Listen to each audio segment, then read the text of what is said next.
Human justice, a reforming system that aims to create a fairer and ethical moral society.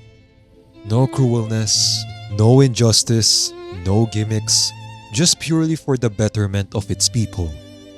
The world can be beautiful as we wish to see it, but we can also say, beneath its surface lies an undeniable ugliness, one shaped by rigid that justify cruelty in the name of justice.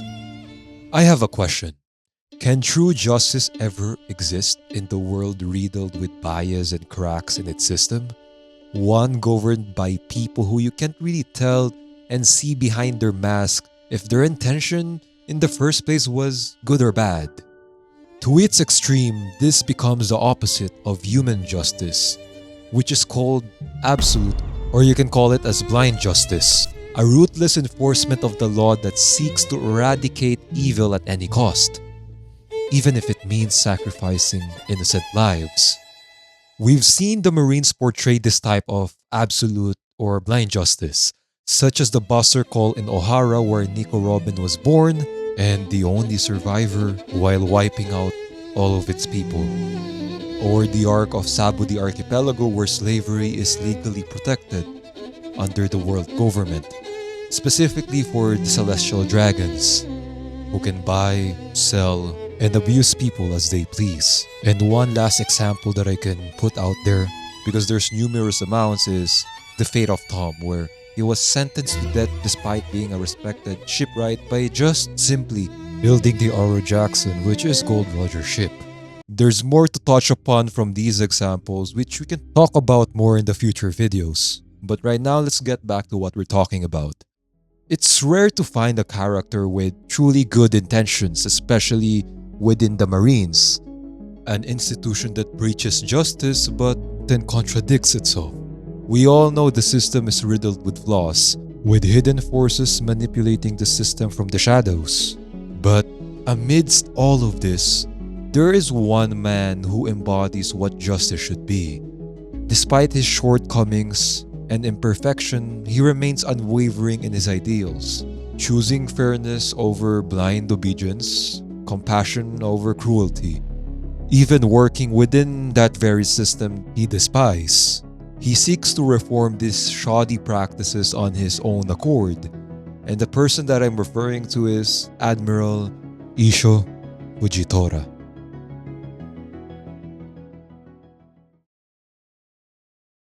Issho isn't just any other voice calling for justice.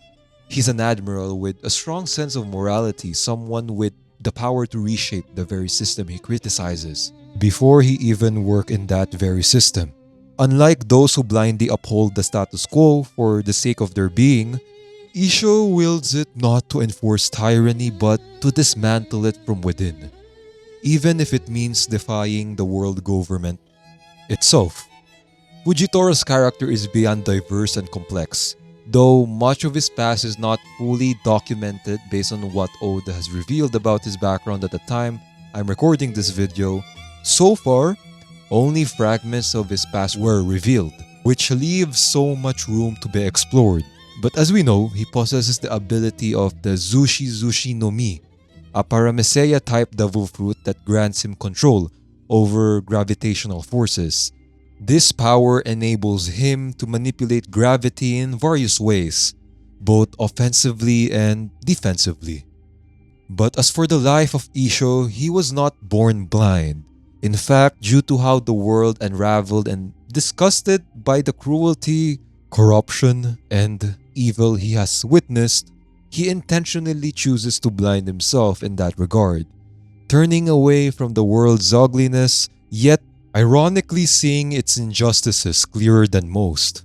The life of Issho was not easygoing because early in his life, or pre-Marine Admiral Issho, he was the head of the state of a country called the Blue Kingdom. He was considered a major war criminal when the kingdom was eradicated in a war. Though getting labeled as a war criminal already contradicts how Issho's character is portrayed because he doesn't seem to look like one. And if you're curious on where I'm getting all of this information, this is part of the SBS section of volume 110 of One Piece in the manga. So if I happen to alter info that's mistakenly wrong based on how I've interpreted it, if there is, just correct me down in the comments. Getting back, this isn't yet fully well documented, so I assume based on how we see or I perceive his character, he has the potential for his reputation to be flipped or slandered, like how Bartolome Kuma's backstory unraveled by branding him as a ruthless tyrant and a monster. Even his true nature don't embody those traits and is known for being selfless. That's just what I speculate from Isho's situation. And these shown fragments of Isho's past offer some context to the motivations of his present actions. We know that he is disgusted with the world's corruption and evil that causes him to blind himself. That's why we see there's a huge scar on his face. Yet, he joined the world military draft, suggesting he believed he could make a difference from within the system, despite its flaws. That strong sense of morality and obligation where he still prioritizes the greater good beyond anything else. This is reflected in his motto of virtuous justice. We know for a fact that he has the desire to abolish the warlord system, viewing them as the epitome of corruption and pirates that cannot be trusted under any circumstances. His experiences is likely shaped this belief due to his past. It weaves a question. In a world where justice is dictated by those in power, can one man's ideal truly reshape the system? Or will he be forced to compromise like those before him? Because we know for sure not all Marines are wicked, and they may have their own personal reasons why they follow rotten, abysmal orders for some of them. Getting back, upon this realization, we mostly saw Isho's character on display in the arc of Dressrosa.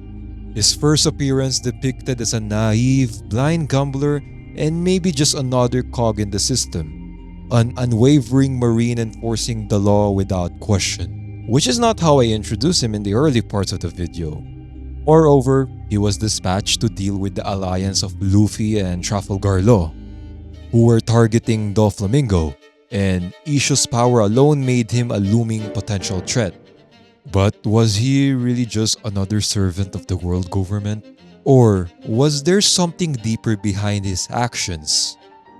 Moving forward, Isho's main role is to assist Doflamingo as ordered. Despite his personal feelings about warlords, he followed the orders he was issued as command.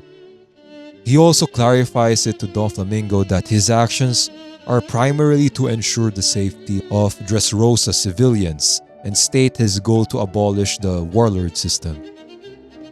I'm not going to go too much in depth and in detail from everything that occurred in Dressrosa, but this is one of the traits showcased that Isho will do everything for the greater good, even betting on Luffy beating Doflamingo. The reason is he wanted the system to change from within, meaning he wanted the world to see the truth that the world government was protecting a ruthless warlord while Luffy and Law were the one brings true justice, exposing the system's failure, forcing the public to question the warlord system. Because questions might weave, if Isho can defeat Doflamingo, the answer is yes, he can, but it will not be an easy fight. Because even if he did win, the world government could spin the story and cover up their corruption and malpractices. In the epilogue, Fujitora put his virtuous justice on full display by apologizing to King Riku for the world government's neglect in allowing Doflamingo to abuse his power.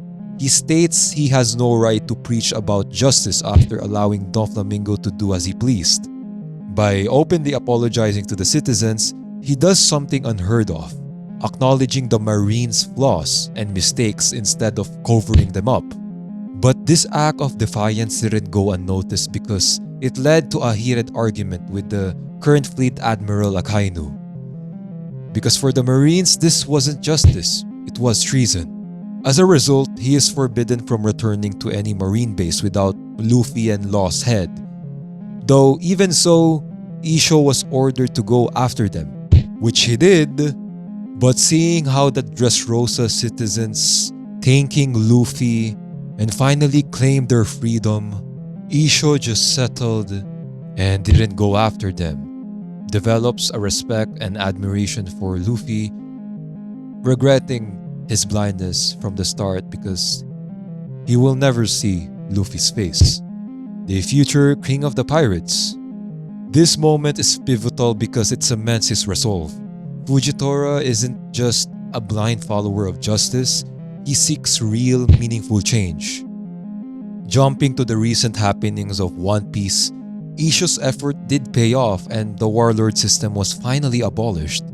Still unable to return to a marine base, Fujitora appears at the Reverie on Mary Joyce, discussing Vegapunk's new invention that could eliminate the need of warlords. The abolishment of the 7 warlord system was a step toward reform, but it didn't necessarily solve the deeper issues of justice. It simply replaced one flawed system with another through the rise of the Special Science Group, the new generation of pacifistas, morely known as Seraphims. While Fujitora's efforts led to change, the question remains whether the new system truly upholds justice or just shifts power to a different kind of control. His standings within the Marines suggest he is still fighting for human justice, but whether he has made real progress or moved the struggle to a different battlefield is uncertain. The world remains imperfect, and despite his victories, corruption persists, forcing the question of whether reform from within is truly effective or if justice must be rebuilt from the ground up. In the end, Isho Fujitora's story is one of perseverance, leaving us to wonder, can justice ever be truly reformed within a flawed system? Did he pave way for real change, or is the very idea of justice itself is just another illusion shaped by those in power and a system that is too vast to fix? Hope you all enjoy. Subscribe if you want to see more and leave your theories and speculation in the comments. And as always, see you for the next one.